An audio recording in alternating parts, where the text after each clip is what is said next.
Alors on vient de toucher un niveau intéressant sur le DAX. C'est ce niveau là. Voilà, donc je vais faire mon achat. Avec 0,06 lots, on n'a pas trop bougé, c'est bon. Hop, et je mets mon stop juste en dessous à 45 €.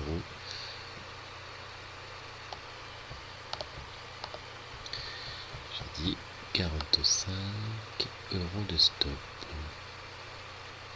Voilà. 45.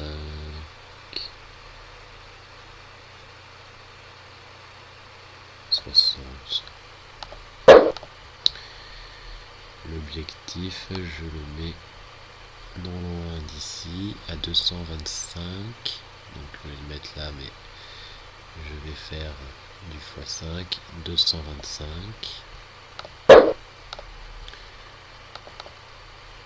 Voilà, je ne vais pas le mettre sur ce niveau, mais plutôt là où je vais le mettre, c'est-à-dire à un objectif, take profit 11881.5, ce sera suffisant. C'est du x5 que je souhaite faire. Et on a dit que c'est du 225 €.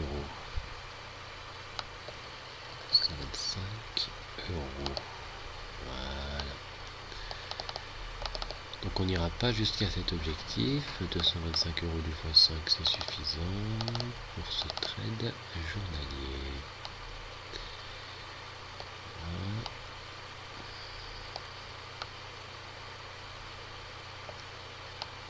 Et ben voilà.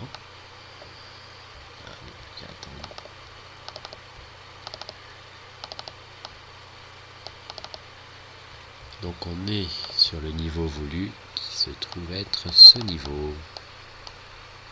On est passé sous ce niveau. Et je pense que l'on va pas ce niveau.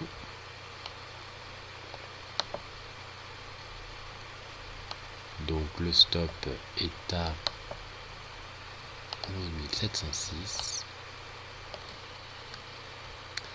On est bien allé sous le niveau voulu. L'achat c'est fait à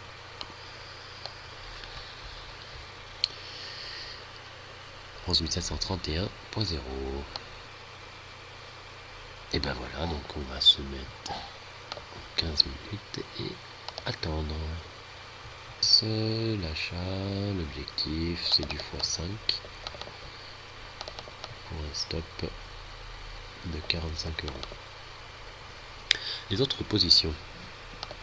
Alors cette semaine nous avions un ordre différé ici qui a été activé, donc c'est du 0,1 lot. Achat à 80 964, c'est le NZDJPY 964, stop à 83 195 et take profit à 84.800. Activé ici, mais on est remonté, puis on est revenu, on est à peu près à la mi-chemin entre le point d'entrée et le stop. Il y a aussi le USDJPY où c'est simplement un drapeau qui a été cassé, franchi à la hausse. On est revenu dessus, point d'entrée 112 858, le stop donc 111.480, on s'en rapproche, mais l'objectif est à 120.50, on reste 46 € pour en gagner à peu près 250. Et puis il y a les deux cas spéciaux. Un premier cas spécial ici sur le GBP USD, cas spécial qu'on affectionne particulièrement et que l'on ne dévoile que dans la formation expert justement. Un point d'entrée pour nous 1,24 233, le stop 1,23 400 pour un objectif pas loin des 228. Et un autre cas où on a trouvé cette fois-ci à la vente une baisse, mais en daily cette fois-ci. L'objectif est à 536 pour un Stop pas loin des 48 €. Donc ça fait du x11.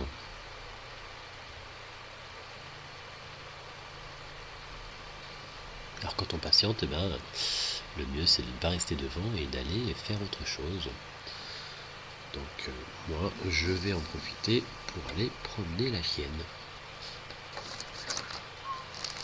Balade en perspective.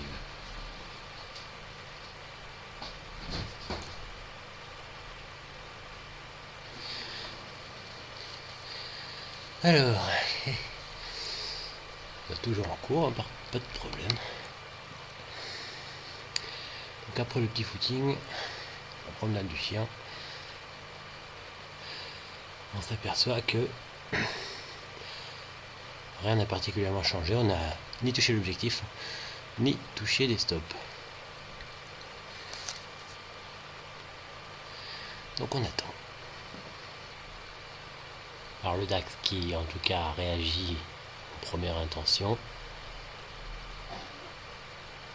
au contact avec cette zone. On parle de cette ligne marron qu'on a d'ailleurs touché aussi. Donc il faut attendre, rien d'autre. Alors en quoi consiste finalement l'opération depuis que je suis entré en position sur le DAX? Eh bien l'opération consiste à ne rien, mais rien faire du tout. Je suis devant l'écran là essentiellement parce que je fais la vidéo, je prépare la vidéo pour vous retranscrire ce trade. Mais quel est le plus important dans le trading? C'est on réfléchit, on analyse, on a toute une réflexion par rapport à des probabilités, comme pour ma formation confirmée, comme pour ma formation expert, toute une réflexion autour de la manipulation de marché, où on va savoir quelle réflexion vous avez dans vos stratégies. Une fois que vous avez réfléchi, il faut agir au point d'entrée de la zone voulue le plus précisément possible, avec le stop voulu, l'objectif voulu. Mais la phase suivante consiste à ne rien faire, de cette petite image, et à ne rien faire jusqu'à ce que vous ayez fini de ne rien faire. Donc voilà, il suffit d'attendre. C'est pour ça que je suis allé faire un petit footing, que je suis allé m'occuper, que j'ai promené le chien, que j'ai regardé un petit film, mais entre-temps, il n'y a rien à faire. Pareil pour les autres positions que voici. LZDJPY, c'est effectivement tout à l'heure approché du stop. Tant qu'il n'a pas touché le stop, la méthode veut que l'on reste en position. Et bien dans ce cas, on fait une chose simple, on reste justement en position. Et on a le temps, c'est une périodicité H4. Ici, c'est une périodicité en daily, à la vente. Donc on a aussi du temps. Et ici, c'est une périodicité en H4. On a encore le temps d'attendre. Et pour le GBP USD, c'est en heures, mais malgré tout, on a le temps d'attendre puisqu'on a déjà presque 2 semaines de formation, d'une sorte de consolidation. J'y ai analysé un point d'entrée, on était entré le 15 la semaine dernière et on est toujours en position parce que ni le stop ni l'objectif prévu n'ont été atteints.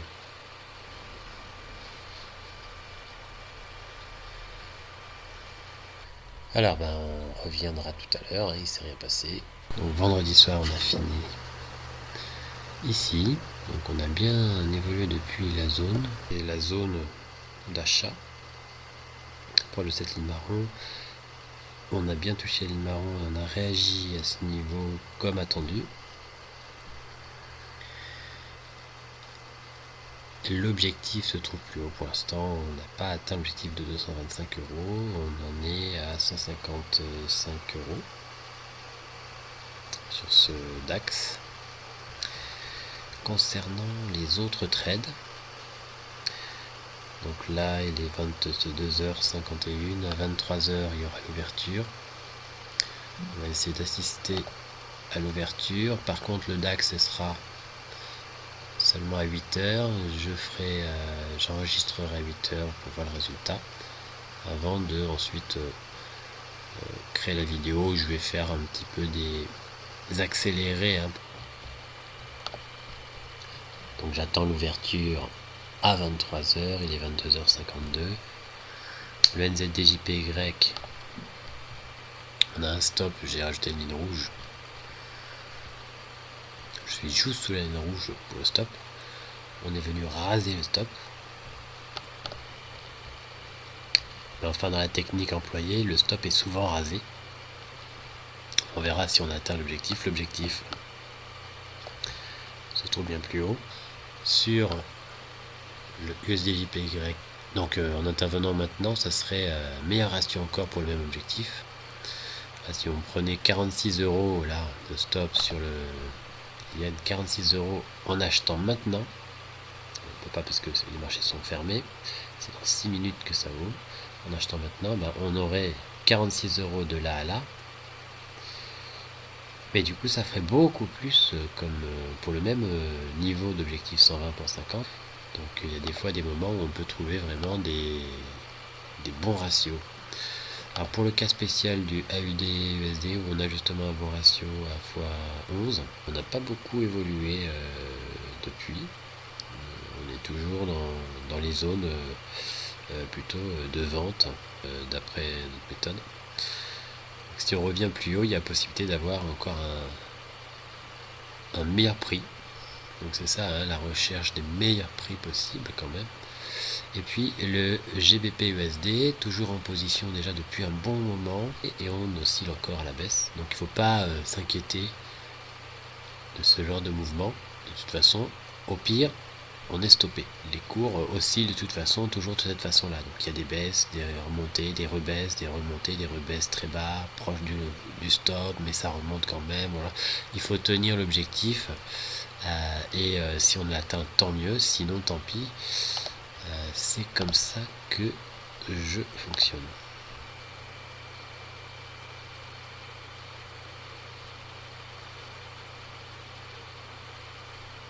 Alors on a l'ouverture du NZDJPY où on est toujours en position. On ouvert juste à côté. On voit comme ça. Alors on a ouvert quasiment au prix où on avait fermé. Sur le AUD-USD, on n'est pas loin aussi du prix de la zone de prix, toujours pareil, donc finalement pas d'évolution de ce côté-là. GBP-USD, on a ouvert un peu au-dessus, mais à l'échelle de notre trade, c'est une fluctuation qui n'a pas d'importance. On peut très bien redescendre, remonter. Ce qui est bien, c'est qu'on est toujours en position, on n'a pas ouvert avec un gap, puisque le gap ne garantit pas les stops. Effectivement, ici, si on a un gap qui ouvre plus bas, on va perdre plus que 47 euros. C'est le seul cas où on peut perdre plus que le stop, puisque les stops sont garantis en semaine avec notre broker, mais pas lors des gaps. Sur le USDJPY, on n'a pas eu un retard là. Ça n'a pas ouvert. Ah, ça y est. Ouais, ça y est. Il y a peut-être besoin d'un rafraîchissement. Donc, on a ouvert à peu près dans la même zone. Le drapeau est toujours valide. Très bien, on va tout simplement attendre. Alors, on a le NZDJPY qui s'est rapproché de son stop. Très proche. Et le GBP-USD qui est revenu en négatif. Alors on attend l'ouverture du DAX dans quelques secondes. Et on ouvre à peu près au même niveau. Alors ça vient de sonner. On a atteint ma sonnette.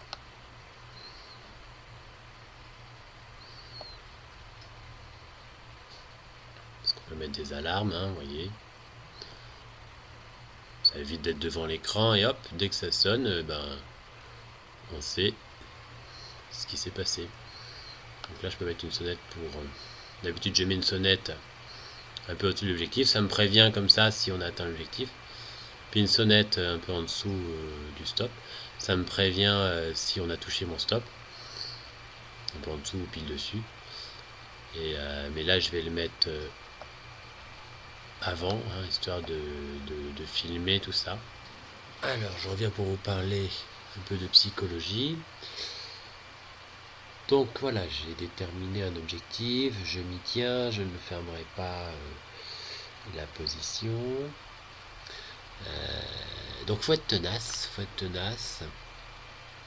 ne pas s'inquiéter. Bon ben voilà, si le stop est touché, on n'a pas eu d'exemple de stop touché. Ça aurait été intéressant pour la vidéo, mais si un stop est touché, ben c'est pas grave. Il y a 5 trades en position là. 1, 2, 3, 4, 5. Et s'il y en a un qui réussit, même si tous les autres ratent, on est toujours positif. Vous voyez, si par exemple le DAX réussit, ça fera 225 €. C'est-à-dire 5 fois 45. Comme je risque à peu près 45 €, bon 47, 48, hop, eh bien ça me fera quelque chose de positif si l'un des 4 trades fonctionne. Ça me fera quelque chose de négatif que si tous les trades ratent. Si on ne prend pas en compte les chances et ce qu'on paye entre temps, eh bien un trade réussi sur 5, je suis positif de 45 €. Voilà, donc l'essentiel c'est de savoir ça. Et sur 10 trades, si je regarde l'espérance de gain, si on regarde cette ligne, avec une espérance de seulement du x5, quand on risque 45 €, on va espérer gagner 225. Il y en a qui font du x3, du x2, il y en a qui font plus, qui font moins. Moi c'est minimum x5 pour le niveau expert de ma formation. Voilà, donc si tout réussit, on gagne 2250 €.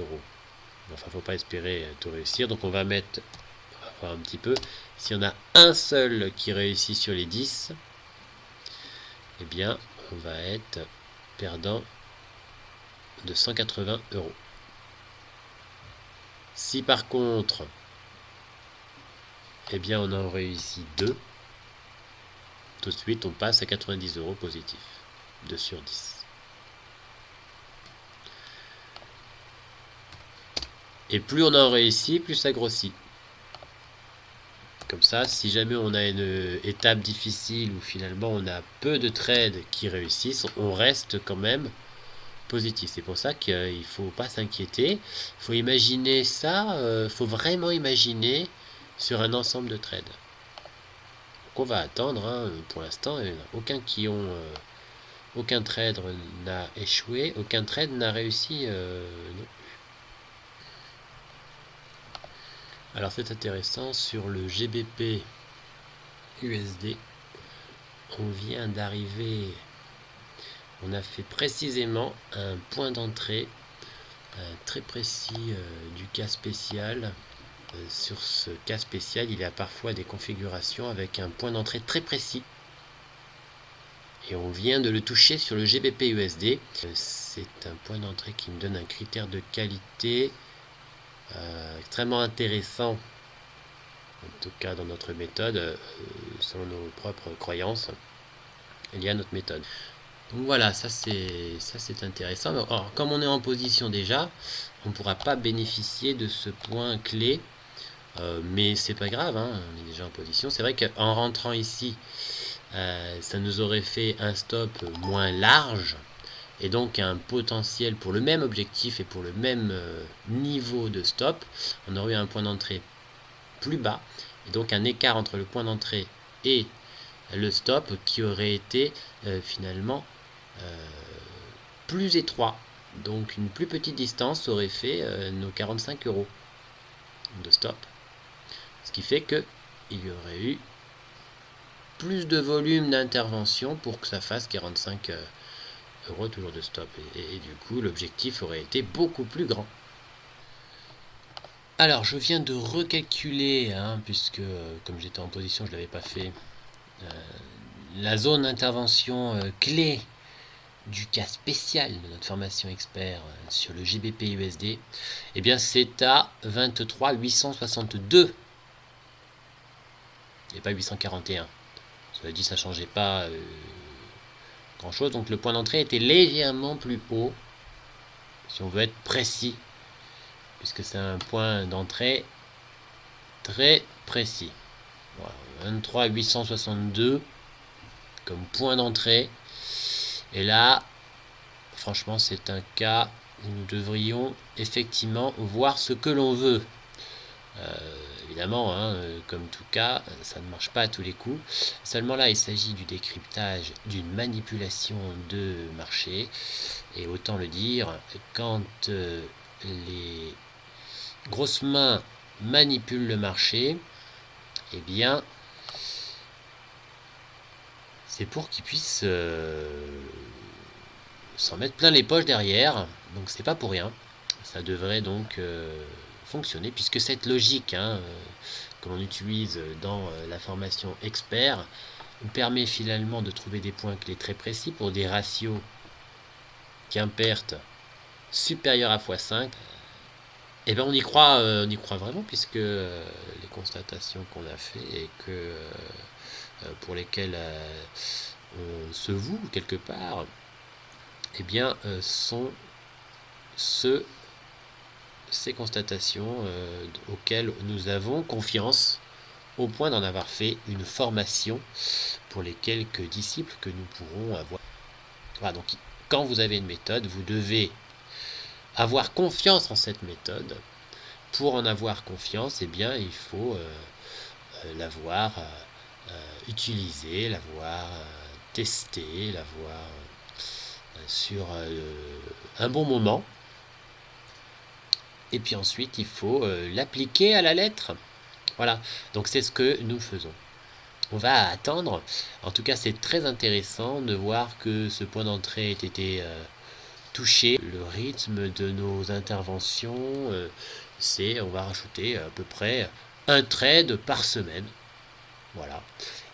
Et il est vrai que parfois, dans une semaine, il n'y aura pas de trade, alors que parfois, il y aura plusieurs trades à faire, plusieurs opérations, plusieurs positions à faire dans la même semaine. Donc en étant patient, on peut se dire des fois qu'il n'y a pas beaucoup d'interventions, que on n'est pas trop dans l'action, que c'est... faut pas se dire ça, puisqu'il y a toujours une phase où il va y avoir plus d'opérations à faire que d'habitude. Du coup on se rattrape à ce moment-là. Et finalement on fait les interventions que quand il y a nécessité, quand il y a vraiment constatation d'un cas parlant. Et alors, ne copiez pas, vous savez que dans le trading, il y a toujours un risque potentiel.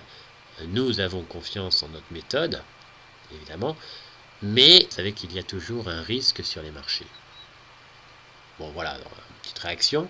Alors, faut pas s'enthousiasmer, être émotionné, s'emballer parce qu'on a atteint ce fameux point clé, etc. Il faut juste faire l'opération si on ne l'a pas déjà faite avant. Voilà. Et après, il faut attendre, il ne faut pas se dire qu'on va réussir à tous les coups le trade, que ça va marcher à tous les coups. Il faut se dire que on a un point clé avec quelque chose sur lequel on a confiance, on tient la cadence, on tient la logique habituelle qui consiste à intervenir si on ne l'a pas déjà fait et à attendre. Stop et objectif qui ne doivent jamais bouger finalement.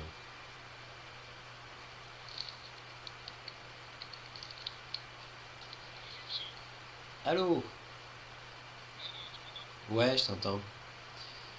Ça va?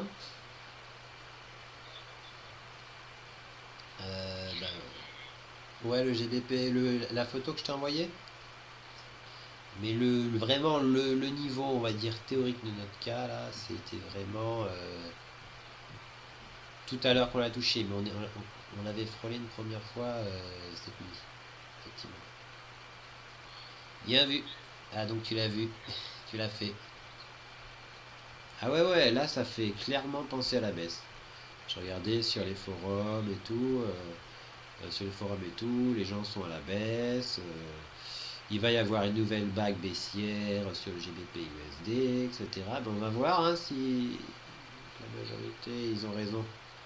Et quand c'est comme ça, moi j'aime bien être à l'inverse. Voilà, tout le monde est dans le même sens, et bien finalement non, ça va dans l'autre sens. Ah, bah c'est bizarre tout ça. Donc de toute façon on a l'habitude, c'est pas étonnant finalement, on a un petit peu l'habitude du truc. Bon bah t'as l'œil hein quoi.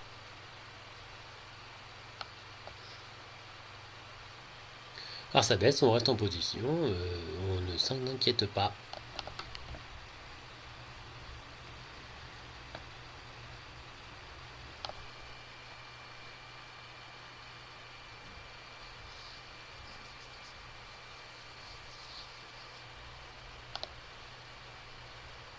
Le DAX tente de remonter.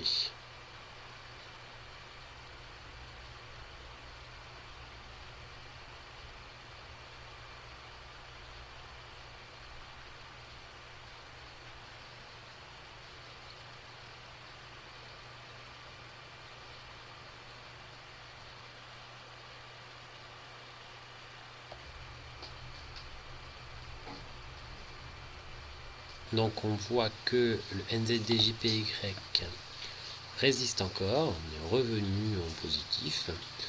Le AUD-USD toujours dans la même zone par contre. Le USD-JPY est revenu au contact quasiment de notre prix d'entrée.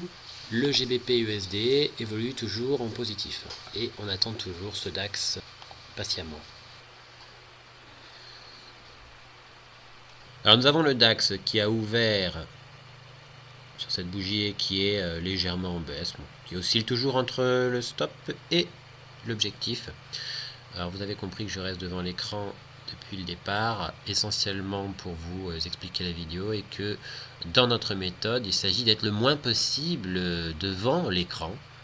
Ce qui fait que depuis les interventions à l'achat ou à la vente, eh bien, on ne fait absolument rien et on n'a pas lieu d'être devant l'écran à partir de ce moment-là.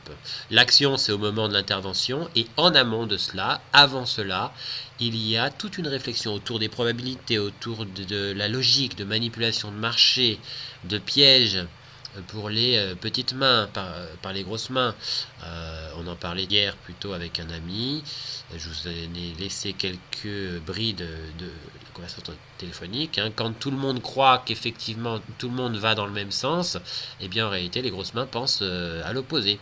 Donc toute cette réflexion qui est faite en amont, toute la logique qui se positionne en amont, eh bien cela c'est un travail organisé d'analyse et un travail d'organisation de son temps de travail, c'est-à-dire que finalement eh bien, le but est de rester le moins possible devant l'écran. Il y a des temps pour ça, et il faut s'organiser de façon à ce que finalement, la plupart du temps, l'on fasse autre chose. En réalité, le trading, il faut être zen, il faut réussir à être détaché. La meilleure façon de réussir à être détaché, c'est de réussir à faire autre chose pendant que les trades s'effectuent de même.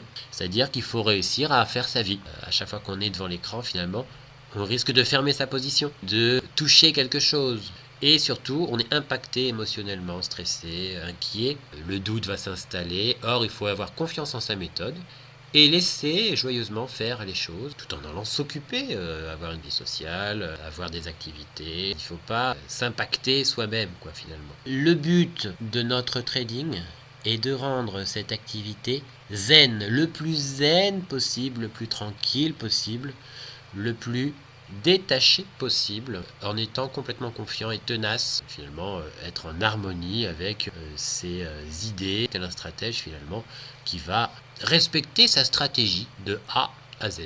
Et finalement, il n'y a pas besoin d'être tout le temps dans l'action.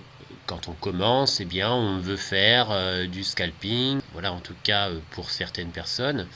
Or, certains ont un profil comme le nôtre, c'est-à-dire plus adapté à ne pas être tout le temps dans l'action. L'action se fait dans la vie réelle, et ce n'est pas toujours facile d'avoir la sagesse de juste ne rien faire d'autre qu'attendre. D'ailleurs, on n'a pas le sentiment d'attendre quand finalement on est occupé dans sa vie à faire d'autres choses. Alors on pourrait se dire que c'est quand même très tendu puisqu'on oscille très proche du stop. Certains diraient mais il faut être fou de mettre un stop aussi serré, proche de son niveau d'achat, sachant qu'on va le frôler plusieurs fois. Tout le monde n'a pas cette méthode. Donc nous, c'est notre méthode, mais c'est parce qu'on a fait nos propres constatations et qu'on a confiance en cette méthode. Voilà, c'est vrai que par exemple le DAX, j'ai acheté, on aurait pu se dire ça va jamais tenir, c'est beaucoup trop proche ce stop. Et du coup, c'est difficile, hein. Certaines personnes auraient décalé leur stop si ça avait continué à descendre, au lieu de se le laisser toucher. Et pourtant, voilà, c'est comme ça que l'on fonctionne. Alors si nous devions résumer notre méthode, eh bien finalement, nos interventions sont le fruit de la compréhension de la structure des courbes autour de l'analyse et du décryptage de ce que nous appelons les manipulations de marché, c'est-à-dire les grosses mains qui viennent chercher des titres aux petites mains et qui créent, selon notre théorie, notre façon de voir les choses, qui créent des pièges pour les petites mains. Notre méthode consiste donc à comprendre ce qui se passe pour trouver les meilleurs prix d'entrée possibles selon nous et finalement d'avoir un stop le plus sécuritaire possible, c'est-à-dire le stop le moins touchable dans le type de configuration que l'on recherche, tout en calculant un objectif le plus précis possible et qui aurait finalement le taux d'atteinte le plus favorable possible selon finalement notre vision des choses. Alors il existe peut-être d'autres méthodes, percutantes ou non, quoi qu'il en soit, ça n'a pas d'importance. Nous, ce qui nous intéresse, c'est notre logique, notre méthode, et c'est celle-ci qu'on veut appliquer à la lettre. Voilà comment on fonctionne. Bien sûr, autour de cette méthode, il y a tout un money management avec des ratios. Voilà, des ratios un peu faibles, que du x5, du x6, mais souvent on peut atteindre du x10, des bons ratios, quoi, finalement, avec du coup une espérance de gain qui reste stable puisque les stops sont stables. Alors, pour calculer nos points d'entrée, il s'agit d'analyses complexes.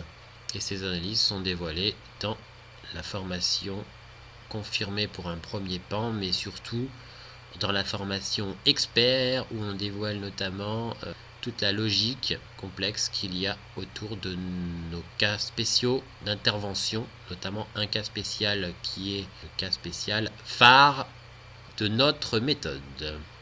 Concernant la psychologie, eh bien, à la fois dans la formation confirmée, mais encore plus dans la formation expert, et bien dans notre méthode il y a des exercices et des façons de faire qui permettent de travailler sa rigueur pour atteindre une rigueur. C'est pas quelque chose d'instinctif que de pouvoir tenir des objectifs longs sans jamais fermer sa position, de ne pas décaler ses stops, etc. Pour y parvenir, eh bien, il y a tout un travail. Eh bien, nous avons mis au point des façons de faire pour faire évoluer sa rigueur. On commence à un certain niveau de rigueur et par la suite, le but est d'arriver à un mental solide par rapport à sa méthode. Tout cela se travaille. Il y a donc un travail sur l'art d'analyser les graphiques Et puis il y a tout un pan de travail qu'il ne faut absolument pas négliger. C'est un des travails les plus importants à faire. C'est le travail de sa psychologie, de sa stabilité face à sa méthode. Et ça, c'est quelque chose qui est quasiment le plus important. La psychologie, finalement, dans le trading, c'est ce qui est le plus important, c'est ce qu'il faut travailler. Alors c'est un travail assez subtil, mais malgré tout, tout à fait concret. Il y a des façons de faire particulièrement concrètes qui permettent d'arriver à quelque chose de très rigoureux et très professionnel.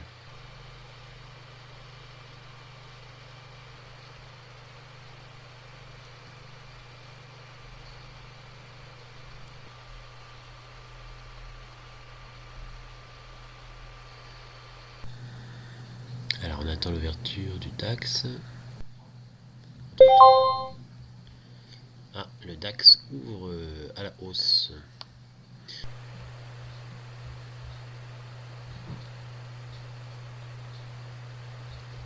Et le DAX vient de toucher son objectif, ce qui fait que l'on vient de générer 225 € et 75 centimes.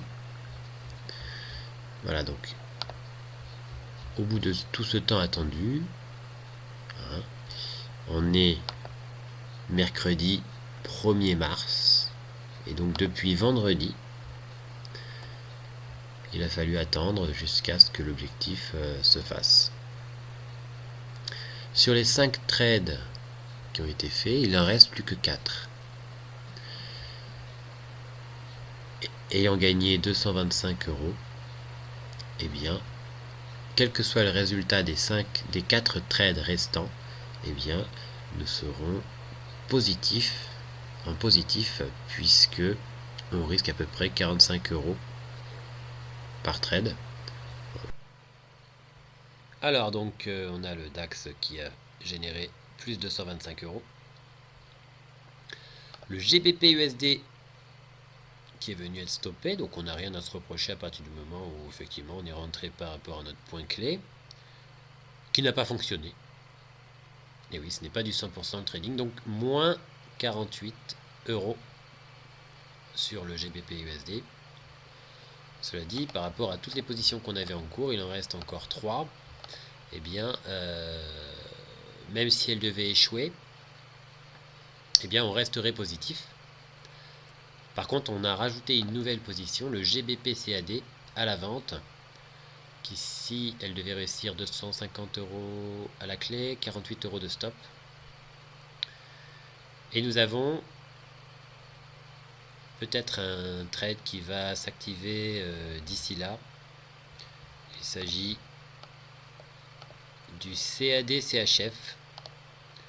Voilà, donc on est venu quasiment l'activer hier, mais ça n'a pas suffi puisqu'il y a un écart entre le prix cotation actuelle et le prix d'achat qui est un peu plus haut, et la cotation est allée sous notre prix d'achat, mais pas suffisamment pour que la ligne bleue du spread active pour l'achat.